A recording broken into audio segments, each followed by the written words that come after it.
할렐루야. 오늘은 1년 동안 삶을 감사하고 하나님께 또 영광 돌리고 감사하는 추수감사 주일입니다. 귀한 예배 오신 여러분 진심으로 환영하고 축복합니다. 우리 옆 사람과 더불어 인사합시다. 오늘로 예배 승리합시다. 하나님은 영이시니 예배하는 자가 성령과 진리로 예배할지니라 하셨습니다. 이제 여러분 모두를 성부와 성자와 성령 이름으로 진심으로 예배 초대합니다. 다 같이 신앙 고백하심으로 주일 예배 시작하겠습니다. 전능하사 천지를 만드신 하나님 아버지를 내가 믿사오며 그 외아들 우리 주 예수 그리스도를 믿사오니 이는 성령으로 잉태하사 동정녀 마리아에게 나시고 본디오 빌라도에게 고난을 받으사 십자가에 못 박혀 죽으시고 장사한 지 사흘 만에 죽은 자 가운데서 다시 살아나시며 하늘에 오르사 전능하신 하나님 우편에 앉아 계시다가 저러러서 산자와 죽은 자를 심판하려 오시리라. 성령을 믿사오며 거룩한 공예와 성도가 서로 교통하는 것과 죄를 사하여 주시는 것과 몸이 다시 사는 것과 영원히 사는 것을 믿사옵나이다. 아멘.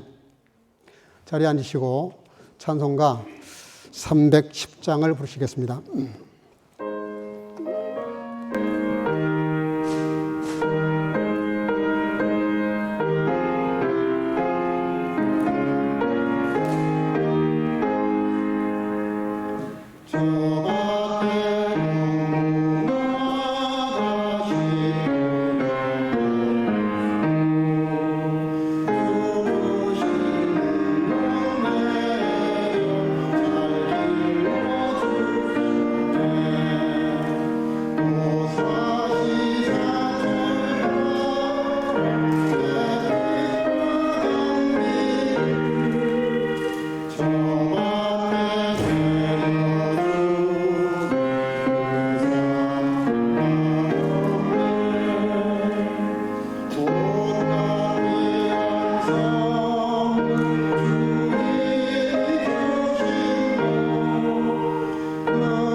이 시간에 우리를 대표해서 김계수 장로님 기도하시겠습니다.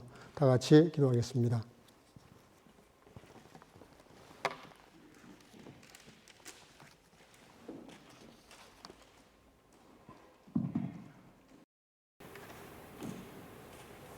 함께 기도하시겠습니다. 할렐루야. 저희는 오늘을 추수감사주일로 지키며 이 예배를 드리고 있습니다. 주 하나님, 오늘 이 자리에 특별히 임재하시어 정성을 다해 드려지는 이 예배를 기뻐 받아주시오며 주님 홀로 영광 받으시옵소서. 우리에게 향하신 주님의 인자하심과 한없는 사랑을 보살펴 주심을 실감하며 거듭 감사를 드립니다. 이제는 땅의 열매만 아니라 영의 열매도 함께 풍성히 맺는 추수감사주일이 되게도 하옵소서. 주 하나님은 우리에게 육신의 필요뿐 아니라 십자가 보혈 의지해서 죄에서 구원해 주심도 또한 진심으로 감사를 드립니다. 주여 또한 우리에게 사명으로 맡겨주신 유럽 코스제 사역에도 더 크신 은사와 능력도 더해 주시어 영적인 값진 열매도 맺을 수 있게 하옵소서.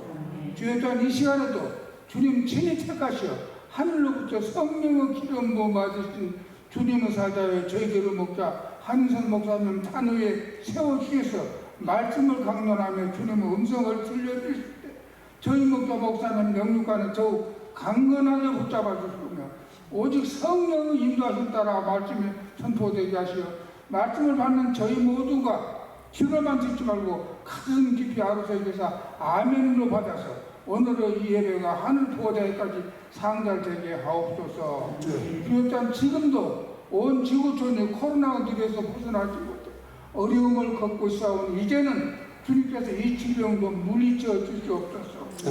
주여 이런 와중에도 한국의 대선 전국이 어지럽습니다. 이제 올바른 지도자가 선출될 수 있도록 주님께서 친히 역사하여 주시옵소서.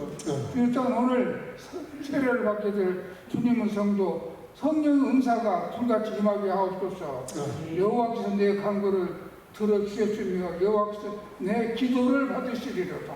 오늘 예배와 행사의 신정을 의탁하오니 임마누엘 예수님 이름으로 간절히 기도드립니다. 아멘. 아멘.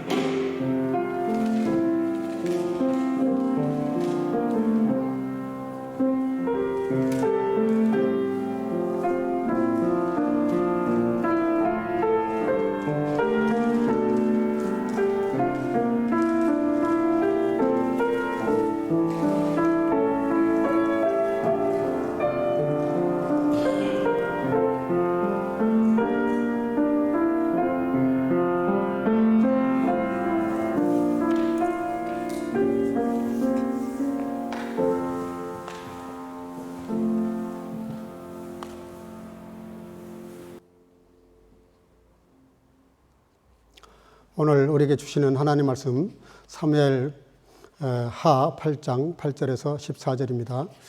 오늘도 우리가 같이 한 목소리로 읽도록 하겠습니다. 8절 다 같이 읽겠습니다.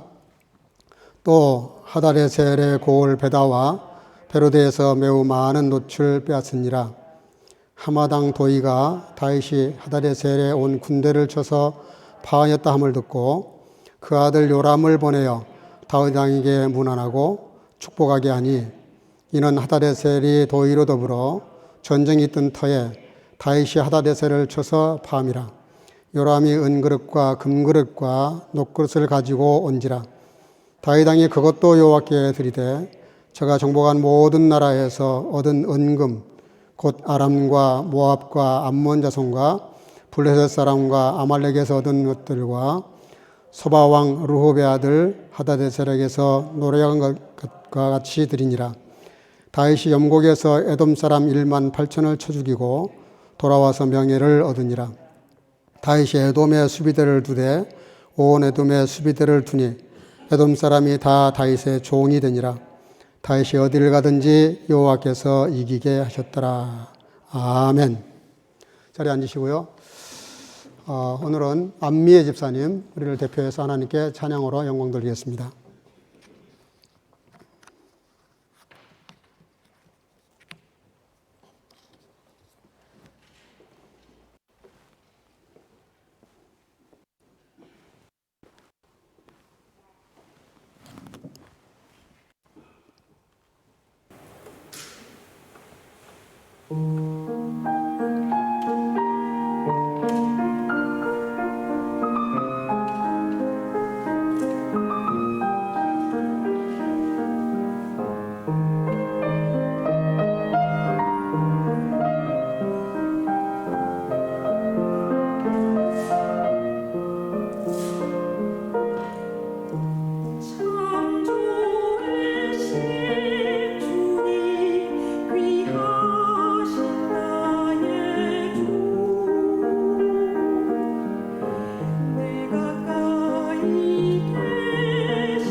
아멘. 귀한 찬양 감사합니다. 인도주의자와 현실주의자 그리고 그리스도인 세 사람이 함께 길을 가다가 목이 말라서 한 편의점에서 물을 마시고 있었습니다. 근데 그 물을 마시고 있는데 마치 그 옆에서 수탉 한 마리가 역시 물을 마시는 거예요. 근데 물을 마시는데 여러분들 아시겠지만 닭이 주둥이가 이렇게 길기 때문에 물을 마시기 쉽지 않습니다. 근데 이제 물을 머금고 고개를 한번 쳐든 다음에 삼키고 다시 이렇게 내리는 거죠. 그 장면을 보고 인도주의자가 한마디 했습니다. 물 한 모금 마시자고 저렇게 고개를 쳐들고 얼마나 참 힘드냐, 사는 게 참 힘든 것 같다. 그러면서 안타까운 그런 마음을 표현을 했습니다. 그 말을 듣고 있었던 현실주의자가 또 그런 말을 합니다. 뭐 사는 게 그렇죠. 목구멍이 포도청이라고 살자면 다 저렇게 고생해야 맞는 거다고 그렇게 이야기를 했습니다. 그저 이제 이 두 사람의 말을 듣고 있던 크리스찬이 한마디 했습니다. 두 분 다 참 일리 있는 말씀인 것 같다고. 그러면서 이렇게 말을 합니다. 그 닭이 물 한 모금 마실 때마다 고개를 쳐들고 내가 보기에는 하나님께 감사하는 것 같다. 한 모금 마시고 감사하고 또 한 모금 마시고 감사하고 그렇게 감사하고 있다. 그렇게 본 겁니다. 참 재밌지 않습니까? 수탉 한 마리가 그저 목이 말라서 물을 마시고 있을 뿐인데 인도주의자나 현실주의자나 크리스찬이 보는 그 시각이 이렇게 다르다는 거예요. 똑같은 사건인데 보는 각도가 그렇게 달라요. 달라서 그런 평가가 너무나 이렇게 엇갈립니다. 무슨 얘기 하려고 그러는지 아실 겁니다. 현실을 받아들이는 우리의 자세가 어떠냐에 따라서 인생이 팍팍 바뀔 수 있어요. 완전히 바뀌어버릴 수 있습니다. 똑같은 사건인데 그걸 보는 시각도 문제고 해석도 문제고 또 평가도 문제입니다. 근데 그 평가에 따라서 그거를 비관적으로 보는 사람은 비관주의자로 흐를 가능성이 많고 인도주의자처럼 이렇게 안타까워하면 또 어떤 봉사자가 될 수도 있겠죠. 그런데 그걸 가지고 감사하는 사람은 훨씬 더 그 삶이 윤택하고 풍부해지고 모든 사물을 대하는 자세가 그 인생관이 낙천적이 될 가능성이 많습니다. 그건 뭐 정신분석학자나 의사들이 똑같이 하는 말입니다. 우리가 어떻게 현실을 받아들이냐에 따라서 그 마음에 감사가 넘치는 사람들은 그렇지 않은 사람들보다 훨씬 더 행복하고 또 병도 잘 걸리지 않고 걸려도 금방 낫거나 보통 한 5년에서 7년을 더 산다 그래요. 그게 일반적인 통계가 그렇습니다. 로마서 1장 21절에 보면 이런 말씀이 나오고 있습니다. 하나님을 알되 하나님으로 영화롭게도 아니하며 감사치도 아니하고 오히려 그 생각이 허망하여지며 미련한 마음이 어두워졌나니. 이게 무슨 얘기입니까? 하나님을 알아요. 감사할 것도 알아요. 근데 감사하지 않아요. 하나님을 아는데 애써 모르는 척해요. 그리고 그런 마음이 가다 보니까 오히려 그 생각이 허망해지고 그 미련한 마음으로 가더니 아예 영이 어두워졌다. 절망을 가지게 됐다. 그런 뜻입니다. 왜 그렇게 인생을 살까요? 바울 사도는 그래서 골로새서 2장 6절 7절 이렇게 말하고 있습니다. 너희가 그리스도 예수를 주로 받았으니 그 안에서 행하되 그 안에서 뿌리를 박으며 세움을 받아 교훈을 받은 대로 믿음에 굳게 서서 감사함을 넘치게 하라. 예수님을 나의 구주로 받아들였다면 우리의 삶의 자세가 어떠해야 될 것인가에 대해서 말씀하신 것입니다. 그 안에서 뿌리를 받고 교훈 받은 대로 굳게 서서 따라합시다. 감사함을 넘치게 하라. 그냥 감사가 아니라 감사가 철철 넘쳐나도록 다른 사람이 느낄 만큼 볼 수 있도록 그렇게 넘치게 하라는 거예요. 왜냐? 시편 50편 23절에 보니까 감사로 제사를 드리는 자가 나를 영화롭게 하나니 그의 행위를 옳게 하는 자에게 내가 하나님의 구원을 보이겠다. 감사를 하는데 그냥 감사가 아니고 옳게 하고 옳게 하지 않는 사람이 있다는 거예요. 정말 감사하는 사람이 있고 감사를 흉내만 내는 사람이 있다는 거예요. 어떤 글에 보니까 거짓말 감사가 있고 진짜 감사가 있다 그래요. 거짓말 감사가 뭐냐? 말로만 하는 감사. 그건 거짓 감사래요. 근데 정말 감사하는 사람은 마음과 더불어 모든 그 행동이 감사하는 행동을 한다는 거예요. 뭐 쉽게 얘기할 거예요. 감사하다는 말만 많이 하는데 하나님께 드림이 없는 감사는 감사가 아니라는 거예요. 감사하는 사람에게 감사한다고 말만 하고 살해하지 않는 것은 그건 형식이라는 거예요. 뭐 다 거짓일 수는 없지만 형식이라는 거예요. 정말 마음이 진심으로 감사한다면 뭔가 따라간다는 것이죠. 그뿐만이 아닙니다. 감사하는 사람은 위기에서도 그 위기를 벗어날 수 있는 지혜를 얻어요. 잘 아시잖아요. 다니엘이 모함을 받잖아요. 세 총리가 있는데 너무 정치를 잘하니까, 너무 임금의 총리를 받으니까 나머지 사람들이 질투하고 모함을 해가지고 이상한 법을 만들어서 임금으로 하여금 도장을 찍게 만들고 결국은 법을 어겨서 사자굴에 떨어집니다. 뭐 사자굴에 떨어졌으니 이제 게임 끝이에요. 게임 오버라고요. 근데 하나님이 거기에서 그 다니엘을 끄집어내십니다. 그리고 그를 모함했던 사람들이 오히려 사자 밥이 되어버리고 말아요. 여러분들 그 비결이 어딘 줄 알아요? 3장 10절인가 나오죠. 다니엘에서 따라합시다. 그 하나님께 감사하였더라. 그 하나님께 감사하면서 예루살렘을 향하여 기도했다고 성경은 분명히 기록하고 있어요. 제가 여러 번 설교했기 때문에 자세히 말하지 않아요. 감사가 얼마나 우리 인생에 있어서 중요한 것이고 반전을 만들어내는지에 대해서 다니엘처럼 우리에게 확실하게 증거를 보여준 사람이 없어요. 그러니까 여러분들, 우리가 도저히 감사할 수 없는 상황에서도 감사하는 것은 그 안 좋은 상황을 가장 잘 효과적으로 승리할 수 있는 비결 중에 비결입니다. 감사야말로 우리의 엄청난 영적 에너지예요.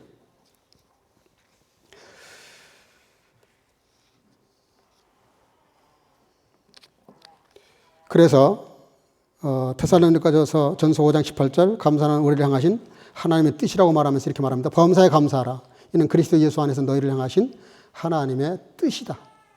그러니까 하나님의 뜻, 너무 거창하게 생각할 게 없습니다. 우리가 정말 매사 범사에 하나님께 감사하는 삶을 살고 있다면 그 사람은 이미 하나님의 뜻을 행하고 있는 거예요. 그 뭐 하나님의 뜻을 행한다면서 막 고민하고 번뇌할 필요가 없어요. 정말 하나님의 뜻을 행하는 것은 뭐냐? 하나님의 자녀로서 당당하게 기쁘고 즐겁고 유쾌하게 늘 범사에 감사하면서 하나님께도 감사하고 부모님께 감사하고 친구들에게 감사하고 가족에게 감사하고 또 모든 성도들끼리 감사하고 서로 감사하는 삶. 그게 하나님의 뜻을 훌륭하게 수행하고 있다는 거예요. 다른 말로 말하면 삶에서 구체적으로 우리가 어떤 자세를 가지고 사느냐에 따라서 그게 하나님의 뜻을 이행하는 건데 그 중에 중요한 덕목 중에 하나가 감사하는 것이죠. 시편 100편을 가서 보면요. 5절로 구성되어 있습니다. 근데 4절에 이런 말씀이 나와요. 감사함으로 그 문에 들어가며 찬송함으로 그 궁전에 들어가서. 여러분, 문을 들락달락 할 때 성문을 들락달락 하던 성전의 문을 들어오든 나가던 감사하면서 들어갔다 나갔다 하라는 거예요. 저는 이 말이 굉장히 큰 진리라고 생각해요. 우리 회사를 갈 때 그 문을 들어설 때도, 학교에 가서 학교 문을 들어설 때도, 집 문 나갈 때나 들어올 때도 감사하는 마음을 가지면 그 현장에서 무슨 일이 벌어지겠어요? 얼마나 좋은 일이 많이 생기겠어요? 그걸 좀 뒤집어서 만약에 불평하고 들어갔다. 에이 이놈의 회사. 에이 오늘 그 교수 강의. 뭐 이러면서 만약에 우리가 그 문을 들어섰다. 강의가 들어오겠습니까? 회사 일이 되겠습니까?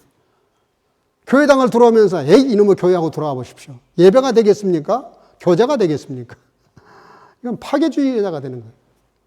그때 들어올 때 나갈 때 감사함으로 들어오고 속에 들어와서 뭔가 좀 섭섭한 일이 있어도 또 오늘도 좋은 경험했다 감사하면서 그 문을 나가고 이러면 그 삶이 얼마나 행복하겠냐고요. 그래서 시편 100편을 보면 이렇게 한 3가지가 중요한 내용이 나오는데 온 세상은 즐거운 마음으로 노래하며 성전에 들어가라는 거고요. 하나님은 인자심이 영원하시다는 것과 성실하심이 변함없이 대대에 미친다. 그런 말씀하고 있어요. 하나님의 성전은, 하나님의 성은 그렇다. 이걸 한마디로 딱 묶으면 이런 말이 나옵니다. 감사의 조건을 이렇게 환경에서 찾는 사람이 있어요. 시험을 좀 잘 봤기 때문에 사업이 잘 되니까 뭔가 이렇게 일이 풀려나가니까 그러니까 감사하는 사람이 있어요. 이 사람들은 그것이 뒤틀리면 당연히 마음도 뒤틀립니다. 감사가 불평으로 변해요. 그걸 상대적 감사라고 그러죠.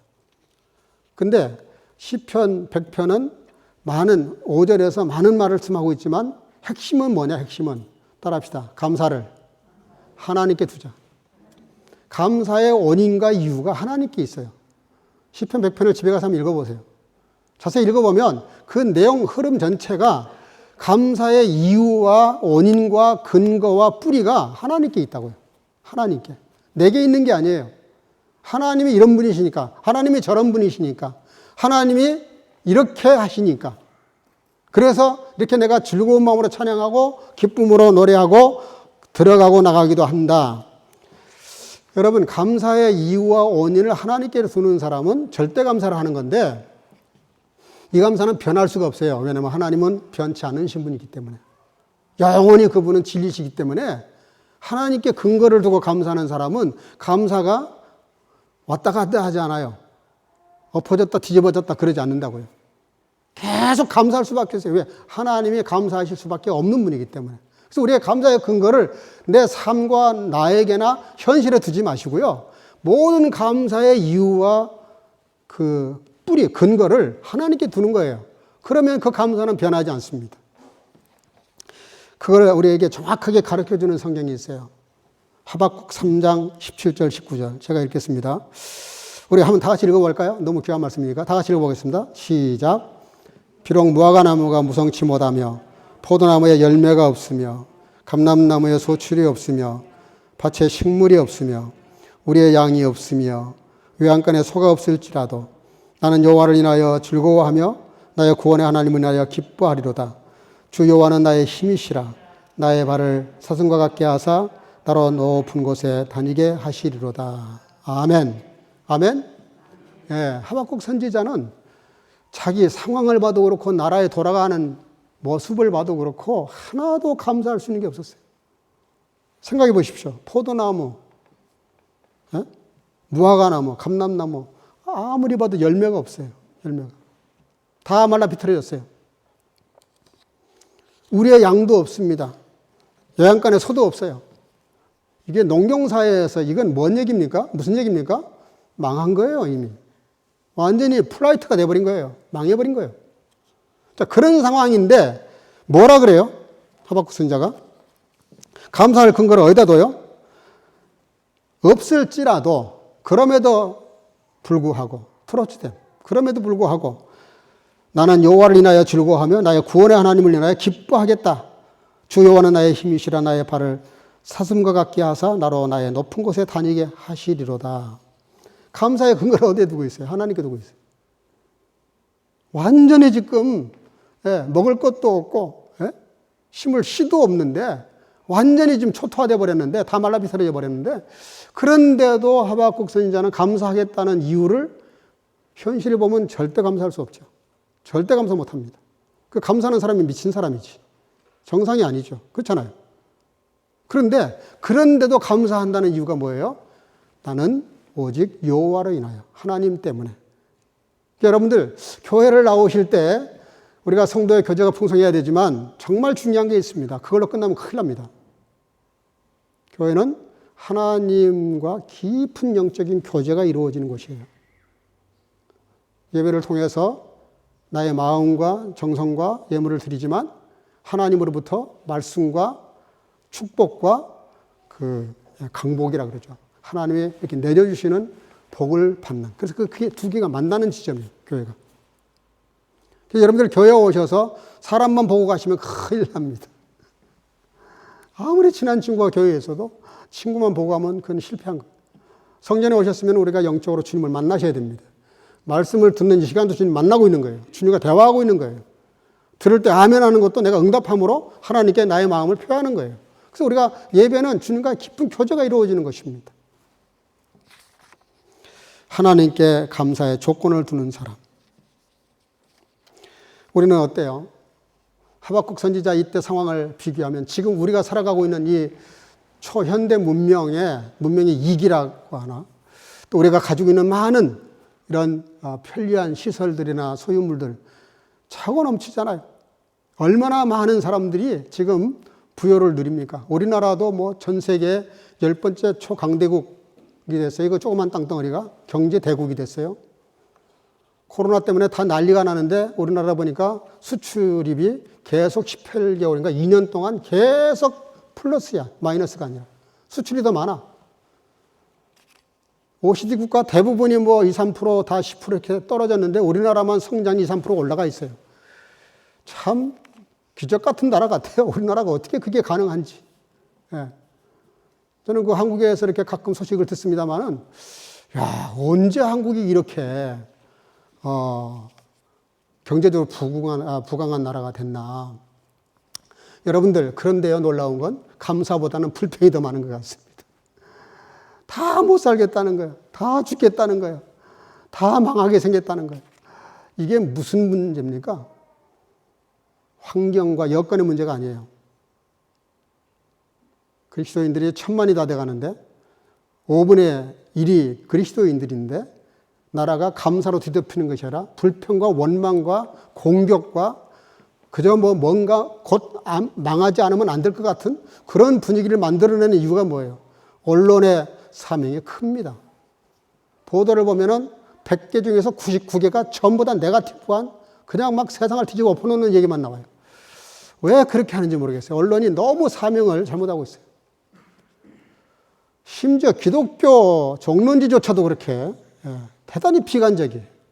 좀 이렇게 소망을 주고 희망을 주고 오케이 그럼에도 불구하고 우리가 이렇게 해야 되지 않겠냐고 대안을 제시하는 언론이 하나도 없어요. 큰 문제죠. 여러분, 하루나 한 형과 동생이 길을 가다가 두 항아리를 발견했답니다. 두 항아리를 들여다보니까 거기 쌀이 절반이나 차 있는 거예요. 두 개 다. 그러니까 형님과 동생이 사이좋게 하나씩 나눠 가졌어요. 하나씩 들고 집에 갔어요. 가지고 가서 그 쌀을 퍼서 동생이 이제 밥을 해 먹었습니다. 근데 놀라운 건 그 다음날 보니까 쌀을 퍼다가 해 먹은 게 다시 차 있는 거예요. 이상하다. 계속 퍼봤어요. 계속 했는데 계속 차는 거예요. 계속. 줄어들질 않아. 그러니까 동생이 너무너무 신기하고 감사해서 이거를 퍼서 온 동네에 나눠주는 거예요. 예. 막 나눠주는데도 이 곡식이 줄어들질 않아. 어머 잔치가 났죠. 근데요, 형은 그 쌀독을 가져가서 집에 이렇게 놓고 보니까 마음이 안 차는 거예요. 그러니까 다른 쌀통에 쌀을 갖다 부었어요. 갖다 부어서 가득 채워 놓으려고. 근데 놀라운 건 아무리 갖다 쏟아 부어도 절반밖에 없어. 늘어나질 않아. 차질 않아. 너무 화가 나는 거예요. 계속 갖다가 붓는데도 좀 가득 채워진 걸 보고 싶은데 이게 차지가 않으니까 화가 나는 거예요. 뭐 이런 쌀떡이 있나고 발로 차버렸더니 나가 떨어지면서 깨져버렸어요. 물론 조금이다. 뭐 하나의 풍자글인데 이게 뭘 얘기합니까? 우리들이 욕심이 한도 끝도 없어요. 그 쌀떡에 반이 있으면 그거 얼마나 감사합니까? 거저 얻은 거니까. 그러면 감사해야지. 예? 감사해야지. 동생은 감사해서 너무 신기해서 그걸 해먹는데 더 계속 차니까 계속 나눠주는 거예요. 나눠주는데도 이상하게 쌀떡이 줄어들질 않아. 이상해요. 이렇게 나눔이 좋은 사람들 보면은 더 부유하게 삽니다. 마음도 부유하고 그렇다고 재물이 없어지는 것도 아니에요. 어차피 그렇게 나누지 않아도 다른 것으로 다 새나가게 돼 있어요. 마치 형처럼. 근데 그냥 그거를 나눌 줄도 모르고 혼자 계속 쌓고 쌓아서 혼자 부유하게 살겠다고 욕심을 부리는 사람 차지도 않지만요. 차도 만족하지를 못해요. 불행한 거예요. 아니 재산이 수천억이면 뭐합니까? 은행에 있는 돈인데. 내 돈이 아니에요. 내가 쓴 것만 내 돈이지. 그럼 무슨 어리석은 짓이에요.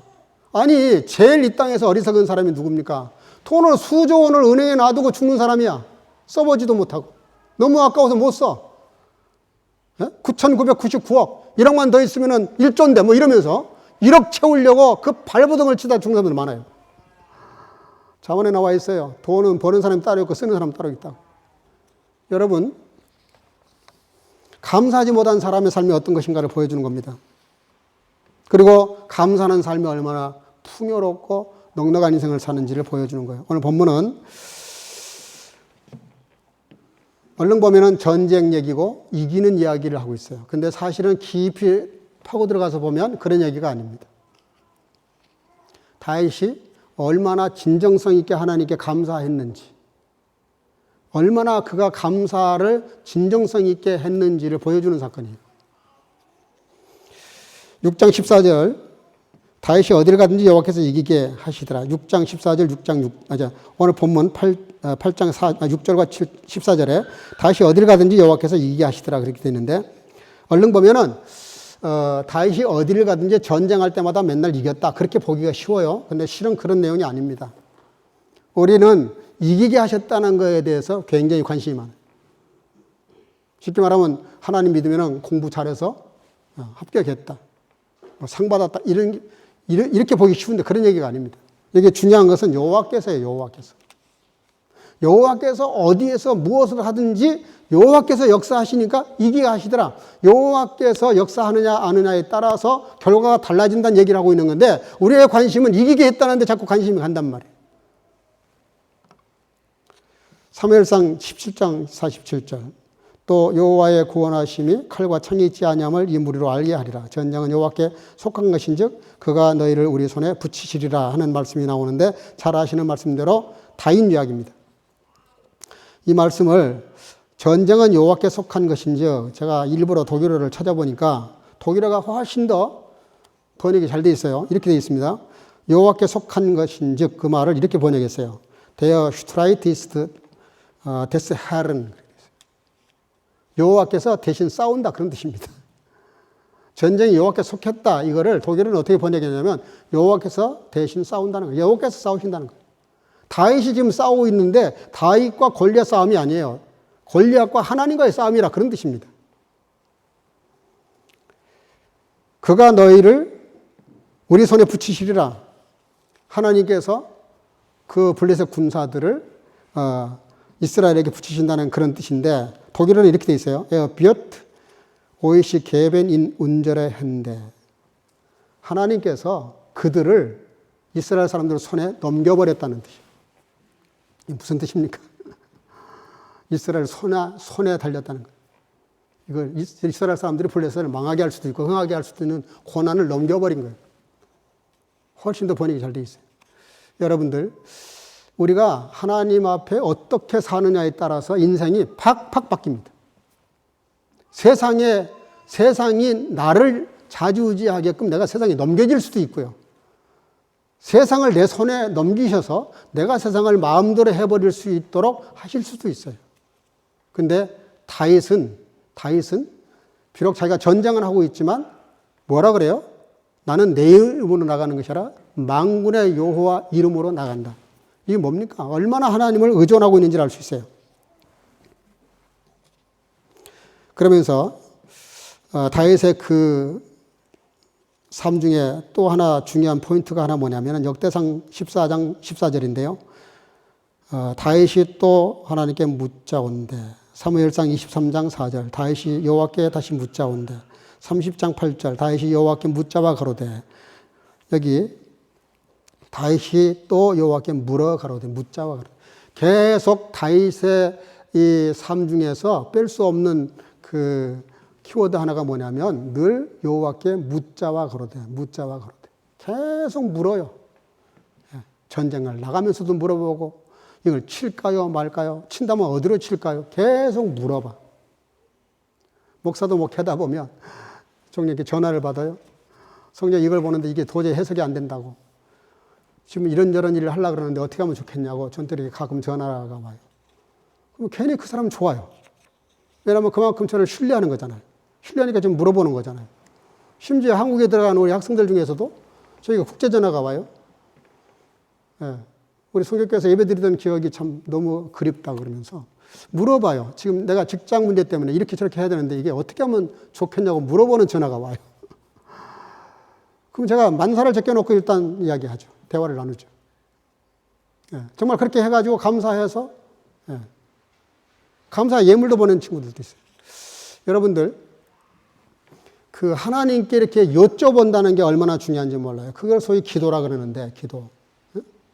물론 우리가 뭐 이렇게 교회 와서 합심해서 기도하는 것도 기도지만 우리가 길을 걷던 학원을 가든 무엇을 하든지 어디서든지 하나님께 이렇게 기도하는 거. 저는 뭐 차를 타고 가다가도 가끔 길가에 세워놓고 기도할 때가 있어요. 너무 급하니까 차를 세워놓고 바로 거기서 그냥 운전대 붙잡고 기도한다고. 근데 놀라운 역사는 그렇게 기도할 때 하나님 역사하시는 게 너무 많아요. 그런데 더 중요한 것은 본문 4절인데요. 그 마병 1,700과 보병 2만을 사로잡고 병거 100승의 말만 남기고 그 외에 병거의 말은 다 발에 힘줄을 끊었더니 굉장한 말이 나옵니다. 여러 전쟁이 오늘 얘기가 나오는데 1절에서부터 보면은 근데 엄청난 그런 노획물을 얻었어요. 근데 팔레스타인 지역은 나귀는 많아도 기마, 소위 말하면 말은 굉장히 귀한 곳입니다. 근데 그 말을 가지고 전차를 이렇게 만들어서 전차 부대를 만들었다는 말은 요즘식으로 해석을 하면은 탱크야, 탱크. 전차야, 전차. 말 한 필의 그 전차 부대는 지금으로 말하면은 탱크와 같은 건데 그 탱크를 갖다가 평행구절로 되어 있는 다른 성경을 보면 7천입니다. 7천의 기병대를 노획을 했는데 다 부셔버렸다는 거예요. 100개만 놔두고. 그건 신명기에 그렇게 명령이 되어 있어요. 이스라엘에게 너무 무장을 많이 하지 마라. 세상 군대를 너무 많이 두지 마라. 그렇게 되어 있어요. 그러니까 다윗이 그 말씀을 기억하고 그걸 다 부셔버려요. 생각해 보십시오. 적군이 보면 이 미친 사람이야. 백성들도 이해 못해. 지금 뭐 하는 겁니까, 임금님? 우리나라 같으면 탄핵받을 일이에요. 대통령이 무슨 권한이 있다고 그걸 다 부셔버려. 그러겠죠. 근데 그런 행동을 했어요. 왜 그래요? 왜 100개만 놔두고 다 부셔버렸을까? 그럼 뭐 금방 답이 나오잖아요. 다윗은 세상적인 군대나 군사나 사람의 힘을 믿지 않겠다는 거예요. 의존하지 않겠다는 거예요. 내가 지금까지 인생 살아오면서 이 나라가 경영되면서 사람의 힘 가지고 한 적이 어딘지 항상 우리는 하나님의 도우심과 그 지혜로 지금까지 왔고 그 은혜와 축복으로 여기까지 왔는데 내가 지금 새삼스럽게 세상 군대를 많이 얻었다고 그걸 의존할까 봐 그 마음을 경계하려고 그 말 6,900 말을 다 아킬레스를 끊어버린 거예요. 말을. 전차 부대로 쓸 수가 없어요. 놀랍지 않습니까? 요즘 세상이 하도 험악해서 하도 교회마저도 세속화가 돼가지고 세상적인 숫자나 어떤 세상적인 그런 숫자를 가지고 자랑하고 힘을 자랑하려고 그래요. 대교회라는 말. 물론 저는 그분들 정말 훌륭하다고 믿고 정말 이거 진심이에요. 훌륭해요. 정말 그렇게 누가 하겠어요. 그러나 그거는 따라온 축복이라면 자랑할 만한 것이지만 그걸 자랑한다는 것은 성경적이지 않습니다. 하나님의 교회는 거기에 힘이 있는 게 아니에요. 사람 숫자에 있는 게 아니라고요. 사람 숫자가 많든 작든 중요한 건 뭐냐? 거기에 진짜 하나님이 역사하시고 성령이 임재하시고 하나님께서 예수 그리스도께서 이 교회의 머리가 되셔서 교회를 끌고 가신다면 그게 가장 큰 교회예요. 그게 대교회입니다. 대교회가 무슨 세상적인 거 가지고 평가를 합니까? 보통 그런 말 하면 그래요. 아이고, 목사님 교회가 작으니까 그런 말 하지. 상관없어요. 그렇게 말하든 저렇게 말하든 교회의 본질, 교회의 힘은 거기 사람에게 있잖아요. 오히려 세상적인 것이 너무 많으면 그렇게 잘라내는, 그걸 부셔버릴 수 있는 그런 용기도 필요해요. 그거를 충분히 사용할 수 있는 힘이 있다면 그럴 필요가 없지만. 시편 18편 1절에 이렇게 말합니다. 나의 힘이 되신 여호와여, 내가 주를 사랑하나이다. 다윗은 늘 그의 삶에 있어서 철칙 같은 그런 인생관이 있어요. 내 힘은 여호와다. 나에게 힘은 여호와지 세상적인 것이 아니다. 철저하게 돼 있어요. 그래서 하나님이 다윗을 축복하실 수밖에 없었어요. 근데 이런 모든 것들이 어디서 나왔나 했더니 결론입니다. 오늘 본론의 결론이면서 중요한 핵심 단어인데 따라합시다. 그것도 드렸더라. 이걸 고쳐 말하면 그것도 감사했다 그런 뜻입니다. 그것도 그 무슨 뜻이에요? 이것도 저것도 그것도 그런 뜻입니다. 그 세 가지 다 말할 필요가 없고 그냥 이것도 저것도 그건 뺐어요. 그러나 그것도라는 말 속에는 이것도 저것도가 들어있다는 뜻입니다. 이것도 드리고 저것도 드리고 그것도 드렸다. 그것마저도 드렸다. 그런 뜻이에요. 실제로 그랬어요. 오늘 1절에서 14절까지 읽어보면 11절에 보면 다윗 왕이 그것도 여호와께 드리되 그가 정복한 모든 나라에서 얻은 은금 그가 정복한 모든 나라 여기 보니까요 블레셋, 아말렉, 암몬, 모압 또 하닷 아셀 뭐 여러 곳을 정복한 다음에 그들로부터 조공을 받았어요. 노획을 했어요. 어마어마한 걸 가져왔어요. 성경적으로 말하면은 그 노획한 것 중에서 11조만 드려도 충분해요. 11조도요, 월급이 작을 때 드리기는 쉬워요. 근데 월급이 몇십만 유로가 돼가지고 매달 몇만 유로씩 11조 하려고 그러면은 그거 쉽지 않습니다. 그러니까 그런 우스운 얘기가 있잖아요. 처음에는 11조를 잘하던 사람이 돈이 많이 벌어지면서 한 달에 500만 원씩 11조를 하려고 그러니까 왜? 5천만 원씩 버니까 매월. 너무 아까운 거예요. 그리고 드리기가 손이 바들바들 떨리니까 그랬다잖아요. 하나님께서. 그러냐? 그러면 다시 드리기 쉽게 50만 원만 드리게 해줄게. 그랬다잖아요. 여러분, 그게 쉬운 얘기가 아닙니다. 11조 드리는 것도 손이 바들바들 떠는 사람 얼마나 많은데. 신앙의 기본이 11조잖아. 그건 헌금 잘했다고 말할 수 없어요. 11조 헌금은. 그건 기본이에요. 기본. 성도에 세례받는 성도들은 뭐 오늘 세례받습니다만 제가 딱 물어요. 11조 할래 안 할래? 못하겠다 그러면은 일단 세례 보류. 그 정도 신앙이 안 되면 세례받을 필요가 없죠. 하나님 앞에 생각해봐요. 우리는 세상 나라에 19%를 내는데 한 사람도 거기에 대해서 이유되는 사람이 없어요. 독일 정부에다가 매 세금을 19%를 내잖아요. 그러니까 12조를 드리는 거예요. 그래도 그까지 불만 있는 사람은 아무도 없어요. 내가 독일에 살고 있으니까. 당연히 내야 될 돈이라고 생각해요. 근데 하나님께 드리는 거, 더더군다나 온 천하 천지 창조하신 그분에게 11조 드리는 게 그렇게 아깝고 그렇게 갈등하고 그렇게 문제가 되면 내 신앙이 이게 무슨 신앙이에요, 사실? 한번 의심해 봐야 돼요, 자기 신앙. 내 신앙이 도대체 뭔가? 내 중심이 진짜 어디에 있는가? 예수님 말씀하시잖아요. 너의 재물이 있는 곳에 네 마음이 있다. 굉장히 중요한 화두입니다. 그건 돈의 문제가 아니에요. 칼빈이 그런 말 했어요. 교회가 돈에 대한 얘기를 많이 한 것이 문제가 아니라 돈에 대해서 바로 가르치지 않는 것이 문제다. 그렇게 말했어요. 여러분, 11조는 돈의 문제가 절대 아닙니다. 11조는 신앙의 문제예요. 다윗이 11조만 드려도 충분합니다. 근데 이것도 드리고 저것도 드리고 모든 걸 다 갖다가 다 드렸어요. 그게 뭘 말합니까? 다윗이 하나님을 정말 사랑한다는 것, 정말 하나님과 깊은 관계가 있다는 것, 그걸 인증한 거죠. 인정을 받은 거예요. 아니, 인정받으려고 한 것도 아니에요. 너무 감사하니까, 너무 감격스러우니까 모든 걸 주님과 함께 처리하다 보니까 하나님의 자기를 도와주는 것, 아니, 그냥 내가 생명이 이렇게 존재하고 있는 것, 전쟁에 나갔다가 죽지 않고 살아온 것만 해도 감사하잖아요. 뭐를 더 따지겠어요. 내가 목숨이 살아있는데, 전쟁 나가서. 그러니까 다윗은 다 갖다 드린다고 해서 많이 드렸다고 생각하지 않아요. 모자란 거예요, 그것도. 다 드려도 모자란 거예요. 내 생명을 다 드려도 모자란 거예요.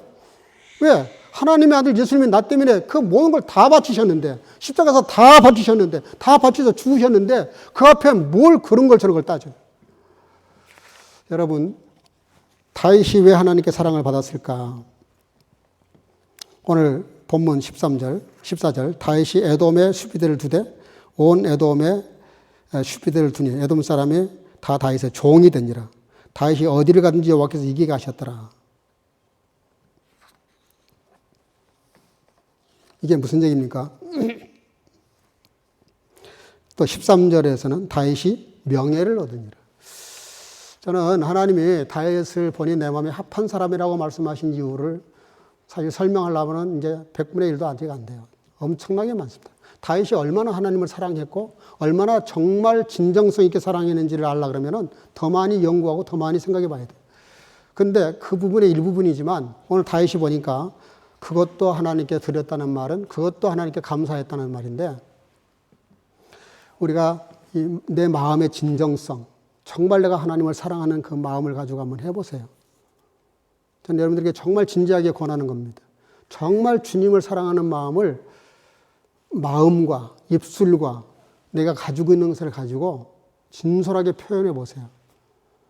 하나님께 기도하지 않고 이긴 전쟁도 없지만 기도 안 하고 나가서 이긴 전쟁도 없어요.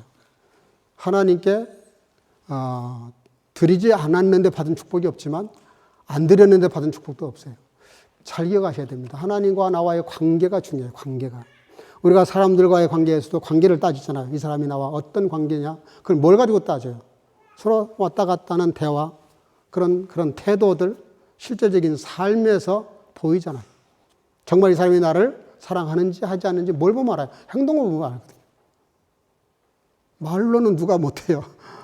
죽도록 사랑하죠. 죽도록 사랑한다는데 밥 한 끼 사는 것이 아까우면 그게 진짜 사랑입니까? 그럴 수 없어요. 있을 수 없는 거예요. 다윗이 오늘 위대한 게 뭡니까? 이것도 드리고 저것도 드리고 그것도 드렸다는 그 이유가 뭡니까? 물질의 문제가 아니에요. 정말 주님을 사랑한 겁니다. 그렇게 사랑하다 보니까 여호와 하나님이 자기의 힘이 됐어요. 그 힘이 됐다는 말이 무슨 뜻이에요? 하나님이 내가 쌓아놓은 것이 아니라 그가 싸우는 거예요. 그가. 하나님이 싸워주시는 거야. 내 대신. 내 대신 공부하시는 거예요. 내 대신 사업하는 거예요. 내 대신 무슨 일이든지 내 대신 해주시는 거예요. 그 복을 누가 받아요? 이런 사람, 다윗처럼 그것도 드리는 감사. 그 신앙에서 오는 것이죠. 오늘 다윗은 감사로 승리합니다. 하나님께 드림으로 더 큰 걸 받습니다. 엄청난 걸 받습니다. 그리고 그는 명예도 얻게 되고 모든 나라들이 그 앞에 조공을 바치고 복종하더라 그랬어요. 세상을 정복하는 비결이죠. 사랑하는 성도 여러분들, 오늘 추수감사주일 좀 아쉬워요. 1년에 뭐 맥주감사, 추수감사 두세 번밖에 없는데 저는 매일 감사절이면 좋겠어요. 매주가 감사절이면 좋겠어요. 늘 감사하는 삶. 그런 감사하는 삶이 우리의 영적 에너지가 되고 힘이 되고 능력이 되고 그리고 삶의 뿌리, 근거가 되는 거죠. 그 감사는 단순히 감사로 끝나지 않아요. 우리 인생을 행복하게 만들어요. 즐겁게 만들어요. 힘있게 만들어요. 능력있게 만들어요. 하나님과의 관계가 너무너무 아름답게 만들어져요. 하나님과의 그 관계가 견고해진 것만큼 우리의 삶은 하나님으로 살아가는 내 안에 그리스도께서 사시는 삶이 되는 거죠. 추수감사절을 맞이해서 이런 은혜가 있기를 주 이름으로 축복합니다.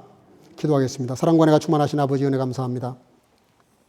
감사할 것이 너무너무 많고 감사할 것을 다 헤아릴 길이 없지만 오늘도 주님 앞에 이렇게 나와 예배하는 시간에 말씀을 통하여 다윗이 어떻게 하나님께 감사함으로 그의 인생이, 그의 삶이, 그의 모든 나라의 통치가 이루어졌는지 간단하지만 말씀을 생각했습니다. 아버지 하나님, 우리가 진정으로 주님을 사랑하는 삶이 있게 도와주시고 그 진정으로 감사하는 삶을 통해서 주의 영광을 드러내기에 부족함이 없도록 다윗과 같이 승리의 삶을 살아가도록 이것도 저것도 그것도 드리는 그 감사를 통해서 우리의 모든 범사가 감사로 넘치는 그런 삶으로 축복해 주시기를 간절히 소원하옵고 예수님의 이름으로 기도하옵나이다.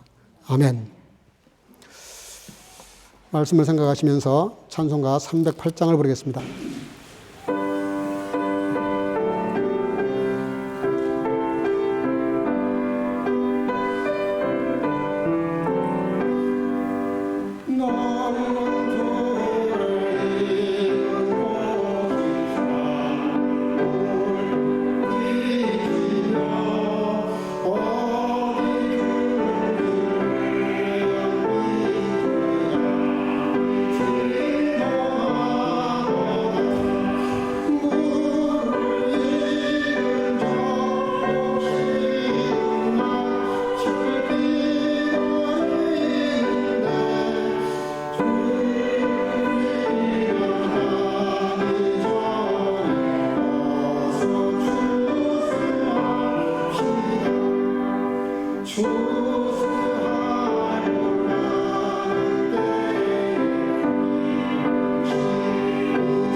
살아계신 아버지 하나님, 거룩한 주일을 허락하시고 특별히 추수감사주일을 맞이해서 주 앞에 나와 예배하는 귀한 시간에 여러 모습으로 예물을 드렸습니다.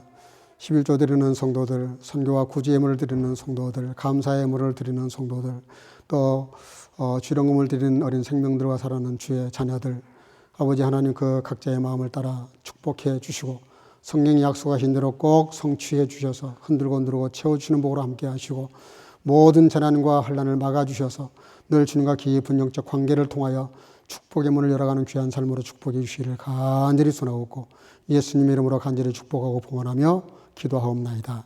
아멘.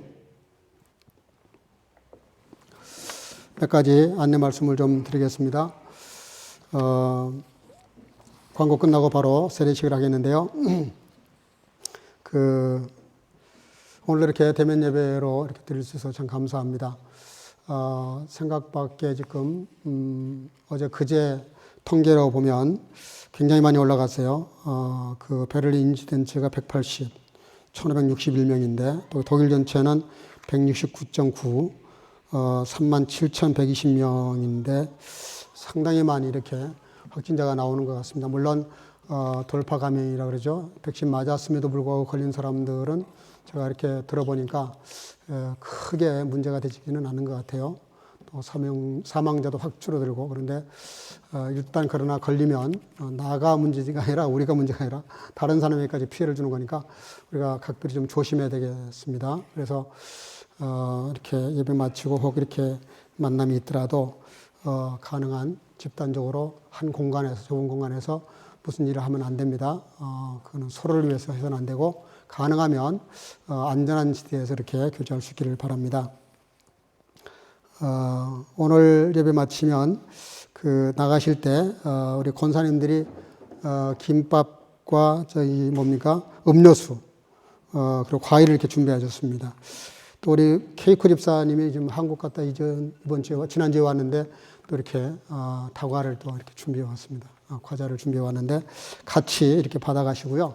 섭취는 여기서 하지 마시고 집에 가셔서 하시기를 바랍니다. 웬만하면 오늘 저 뒷뜰에 가서 좀 나누고 싶은 마음이 있었는데 날씨가 이래서 그건 안 될 것 같습니다. 그래서 만약에 날씨가 좋으면 우리 뒤에 잔디밭에 가서 교제를 하는 건 좋겠는데 오늘은 날씨가 이러니까 그냥 가져가셔서 집에서 드시기를 바라고, 특별히 추수감사절인데 같이 좀 이렇게 교제하면서 나눴으면 참 좋았겠는데 날씨가 이래서 되지 않을 것 같습니다. 이해해 주시길 바라고요. 우리 이왕에 광고하는 김에 우리 케이코 집사님 가정 한국 잘 다녀왔습니다. 한번 잠깐 일어나서 인사하시죠. 몸이 남산만해졌네요. 네. 네. 다음 달에 아마 해산달로 알고 있는데 기도 많이 해주시길 바랍니다. 또 우리 김명 집사님 가정도 지휘자도 잘 다녀왔습니다. 우리 인사할까요? 저 뒤에. 네. 잘 다녀왔습니다. 예. 이 시간에 세례식을 잠깐 거행하겠습니다. 제가 성경 한 곳을 읽겠습니다. 그냥 듣기만 하시고 여기를 보시고 들어주시면 되겠습니다. 마태복음 28장 18절에서 20절인데요.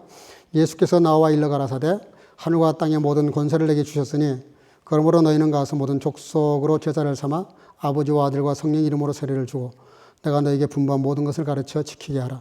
볼지어다 내가 세상 끝날까지 너희와 항상 함께 있으리라 하시니라. 아멘. 다른 거는 예수님께서 가라사대, 예수께서 가라사대 내가 진실로 이렇게 말씀하시는데 이 세례에 관한 것에 관한 한 성부, 성자, 성령이 새 이름으로 명령을 하세요. 그만큼 중요하다는 겁니다. 교회 존재 이유이기도 합니다. 세례는 왜 베푸냐? 원래는 침례죠. 저 물 속에 집어넣었다가 나와야 됩니다. 오늘 그렇게 하고 싶은 마음도 있는데 저 물이 너무 낮아서 사실은 물에 들어갔다 나오는 거예요. 그게 뭐냐면 들어갈 땐 죽는 것을 상징하고 나오는 건 본어게인, 다시 태어나는 걸 상징해서 요단강에서 예수님도 이렇게 세례를 받으셨어요. 그러니까 세례가 얼마나 중요한지 알 수 있어요. 왜냐하면 예수님도 받으셨거든요. 세례 요한한테. 그 정도로 세례가 중요합니다. 왜 중요하냐면 하나님과 사람 앞에서 앞으로 지금부터 나는 호이태 모든 지금까지의 세상적인 삶과 가치관을 내려놓고 이제는 예수 그리스도 안에서 믿음으로 살겠습니다 하는 결단을 하나님 앞에서 하고 사람들 앞에서 선포하는 거예요. 그만큼 중요합니다. 그래서 지난 석주 중에 한 2번 정도 이렇게 집중적으로 세례 교육을 좀 했고, 그 전에 이미 2년 전에 학습을 했습니다. 그래서 2년 있다가 지금 오늘 세례를 베풀게 되는데, 공부를 이렇게 했는데 너무 놀랐어요. 세례 문답하는데 제가 문답한 내용들을 너무 잘 알고 있더라고요. 어떻게 이렇게 아느냐 그랬더니, 제가 평소에 목사님 설교를 들었지 않습니까? 그 질문이 보니까 뭐 설교가 거의 같네요. 그래서 너무 대답을 잘 하셨어요. 그래서 시험을 봤는데 합격을 했습니다. 이 시간에 문답을 하나님 앞에서, 사람 앞에서 하겠습니다. 잠깐 일어나십시오. 고재원 형제. 제가 묻는 말에 진실한 마음으로 오른손을 들어서 아멘이라고 대답해 주시기를 바랍니다. 재원 형제는 아담이 지은 원죄와 자기 스스로 지은 죄로 인해 영원한 심판과 멸망을 받을 수밖에 없는 죄인임을 인정하십니까? 아멘. 재원 형제는 지은 죄로 인해 지옥 형벌에 떨어질 수밖에 없으나 나의 죄값을 대신 치르시기 위해 십자가에서 죽으신 예수 그리스도를 믿음으로만 구원받는다는 사실을 믿습니까? 아멘. 신구약 성경은 신앙생활을 위한 유일한 원리와 진리가 되기에 항상 하나님의 말씀을 따라 살기로 결단할 수 있습니까? 아멘. 이제 세례 교인이 되면 교회 모든 신앙 지도와 행정 지도에 순응할 뿐만 아니라 성도로서 마땅히 지켜야 할 성수주일, 말씀 교육, 헌금 생활 등 제반 교범들을 지켜 교회의 덕을 세워가기로 서약할 수 있습니까? 아멘. 예, 아멘이라고 대답을 했습니다. 이미 체크를 했지만 우리 하나님과 사람 앞에서 아멘. 이제 세례식을 거행하도록 하겠습니다. 앞으로 나오십시오.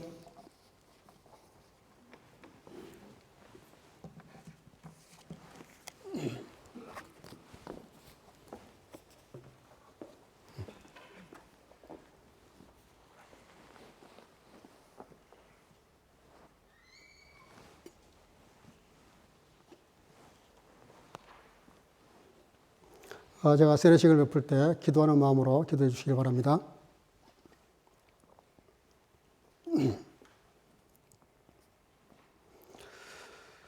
예수를 믿는 자, 고 재원에게 성부와 성자와 성령의 이름으로 세례를 주노라. 아멘. 아멘 하십시오. 아멘.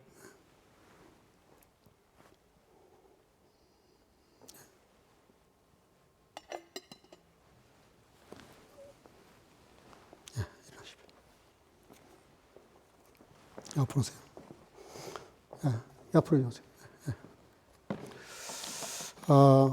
저희에는 세례식을 하면 이렇게 세례 증서를 발행하는데, 이거는 독일 교회하고도 같이 이렇게 통하는 그런 세례 증서입니다. Taufurkunde fürchte dich nicht, denn ich habe dich erlöst. Ich habe dich bei deinem Namen gerufen. Du bist mein. 이사야 43장 1절 말씀입니다.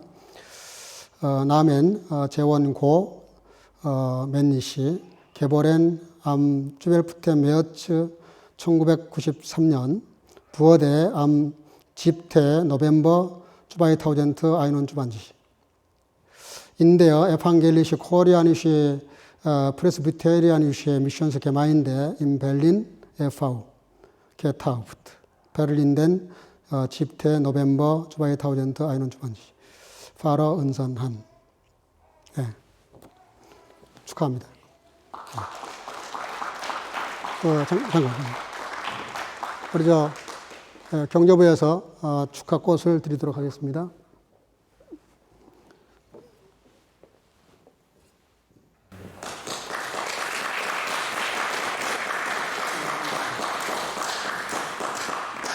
촛불처럼 밝게 믿음으로 살아보십니다. 저쪽으로 보시고요. 이쪽으로, 거기서. 네. 조금 이쪽으로 오십시오. 네. 이 시간에 축하송을 불러드리도록 하겠는데요. 너는 시냇가에 심은 나무. 가사를 좀 띄워주시고, 예. 우리 두 손 벌려서 오늘 1절, 2절 다 부르겠습니다. 예.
잠깐 기도하겠습니다. 사랑과 은혜가 충만하신 아버지 하나님, 사랑하는 아들이 성부와 성자와 성령 이름으로 명하신 대로 세례를 받았습니다. 세례를 베풀었습니다. 아버지 하나님, 귀한 아들에게 세례를 허락하신 아버지 하나님, 그의 영혼을 축복해 주시고 그의 삶을 축복해 주시고 그의 온 생애를 기름 부어 주셔서 늘 주님과 동행하며 아버지 하나님 이전의 모든 삶은 다 이제 십자가로 묻어버리게 하시고 예수 그리스도로 말미암아 거듭나서 그 거듭난 것을 감사하며 또 확인하며 이렇게 세례를 받았으니 이제부터는 하나님의 자녀로서 당당하게 살아갈 뿐만 아니라 그가 믿음으로 살아갈 때 힘들고 어려운 일을 만난다 할지라도 늘 믿음으로 승리하게 하시고 또 그 앞길을 주께서 환히 열어주셔서 모든 범사가 형통하게 하시고 하나님과 사람 앞에 존귀한 자가 되어서 늘 행복하고 강건한 삶을 살아가도록 영과 육으로 축복해 주시기를 간절히 소원하옵고 예수님의 이름으로 축복하고 기도하옵나이다. 아멘. 잠깐 선포하겠습니다. 공포합니다.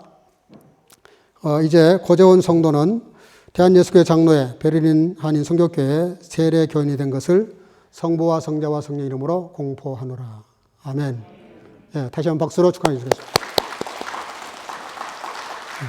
들어가십시오.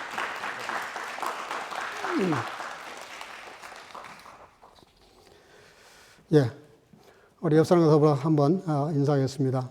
매일 감사하면서 삽시다. 예. 예, 다시 한번 하겠습니다. 그것도 감사합시다. 다시 한번 더 하겠습니다. 주의 이름으로 사랑하고 축복합니다. 예.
Welche König David auch den Herr heiligte samt dem Silber und Gold, das heiligte von allen Heiden, die unter sich gebracht.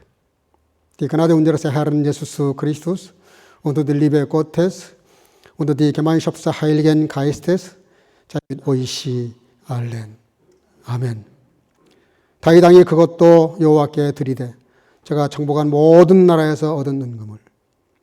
이제는 우리 구주 예수 그리스도의 놀라우신 은혜와 아버지 하나님의 극진하신 사랑하심과 성령의 교통으로 충만케 하시니 한 해 동안도 우리의 삶을 인도하시고 보호하시고 성령으로 기름 부어주신 그 은혜에 감사하며 다윗처럼 이것도 드리고 저것도 드리고 그것도 드리는 감사의 삶을 살기를 마음속에 결단하고 돌아가는 사랑하는 성도가족과 영상으로 예배하는 모든 지체들 머리 위에 이제로부터 영원토록 함께 있을지어다. 아멘.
예배 마쳐서 잠깐 앉으시고요.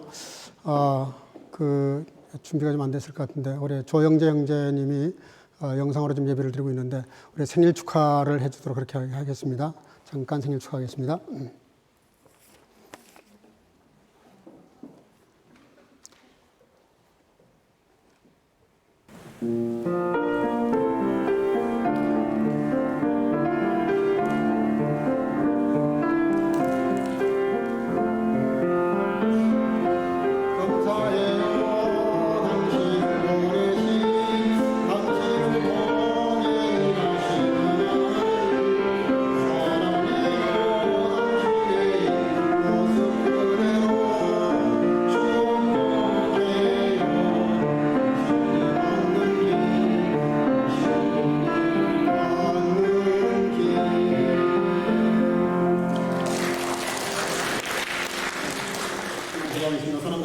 아버지 은혜 감사합니다. 오늘 예배 잘 마치게 하시고 또 이렇게 조영재 형제 생일 축하드리고 인도하신 아버지 하나님, 그의 생일을 붙잡으셔서 하나님과 사람 앞에 존귀한 자가 되게 하시고 늘 주님과 동행하며 승리케 하시고 영광으로 강건케 하옵소서. 온 성도들 이 한 주간도 주님과 동행하며 삶의 현장에서 감사하는 삶을 통하여 승리의 삶을 살아가는 다윗과 같은 이것도 저것도 그것도 드리는 놀라운 삶을 통해서 축복의 문을 열어가는 온 성도들로 축복하시고 또 영상으로 예배드리는 모든 지체들에게 같은 은혜를 베풀어 주옵소서.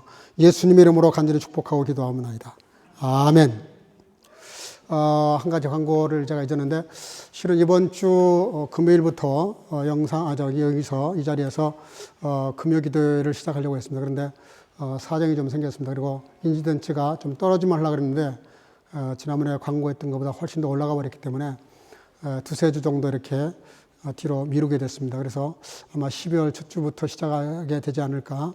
어쨌든 인지가 좀 떨어지도록 기도 많이 주시기를 바라고, 금요 기도회는 여전히 지금 그 글을 올리는 것을 통해서 가정 예배나 묵상으로 대신해 주시기를 바랍니다. 예, 우리 청년부 오늘 그 방역 임원들하고 같이 뒤에서 그 간식을 좀 나누어 주시기를 바랍니다. 예, 하나님께 영광의 박수 올리고. 앞자리부터 천천히 나가 주시기 바랍니다.